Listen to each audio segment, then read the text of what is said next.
Bismillahirrahmanirrahim. Assalamualaikum warahmatullahi wabarakatuh. Nama saya Muhammad Saifuddin Zuhri, NIM E20182261, kelompok 4. Baik, di sini saya akan melanjutkan penjelasan dari teman-teman saya. Yang poinnya peramalan dan pengukuran permintaan.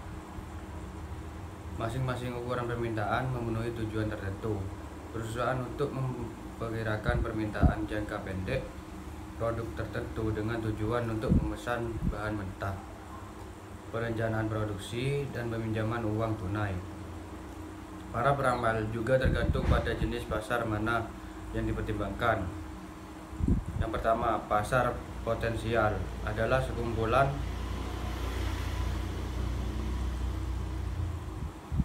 konsumen yang menyatakan level minat yang memadai atas tawaran pasar tertentu. Yang B, pasar yang tersedia adalah sekumpulan konsumen yang mempunyai minat, pendapatan, dan akses terhadap tawaran pasar tertentu. Yang C, pasar sasaran adalah bagian dari pasar tersedia yang memenuhi syarat dan telah diputuskan untuk perusahaan untuk dimasuki. Yang terakhir adalah pasar yang tertembus adalah sekumpulan konsumen yang telah membeli produk perusahaan. Kemudian poin perbedaan kata untuk pengukuran permintaan. 1. Permintaan pasar adalah volume total yang akan dibeli oleh sekelompok pelanggan tertentu di wilayah geografis tertentu pada periode waktu tertentu dan di lingkungan pasar tertentu. Dengan program pemasaran tertentu adalah pentingnya untuk menentukan bahwa fungsi permintaan pasar bukanlah gambar permintaan pasar alternatif dari waktu ke waktu, melainkan kurva menunjukkan ramalan permintaan pasar terbaru akibat dari berbagai alternatif level usaha pemasaran industri yang mungkin dalam periode terkini. Yang kedua, ramalan pasar. Hanya satu level pengeluaran pemasaran industri yang benar-benar akan terjadi. Yang ketiga, potensi pasar adalah batas yang didekati oleh permintaan pasar ketika pengeluaran pemasaran industri mendekati tak terhingga untuk lingkungan pemasaran yang sudah tertentu. Yang keempat, permintaan perusahaan adalah estimasi permintaan pasar perusahaan tersebut pada sejumlah level alternatif usaha pemasaran perusahaan pada periode waktu yang sudah ditentukan. Yang nomor 5, ramalan penjualan perusahaan adalah level penjualan perusahaan yang diharapkan, yakni yang dihitung berdasarkan rencana pemasaran yang dipilih dan lingkungan pemasaran yang diasumsikan.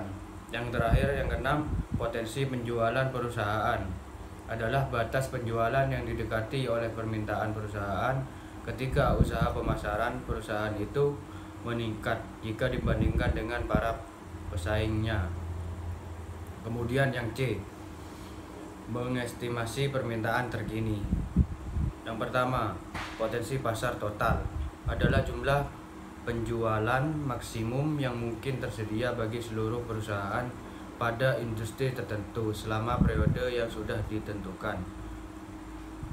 Yang kedua, potensi pasar wilayah adalah estimasi potensi pasar sejumlah kota, negara bagian, dan negara yang berbeda-beda. Ada dua metode utama yang digunakan untuk menilai potensi pasar wilayah. Yang pertama, metode pembentukan pasar atau market will method. Yang kedua, metode indeks banyak faktor, multiple factor method.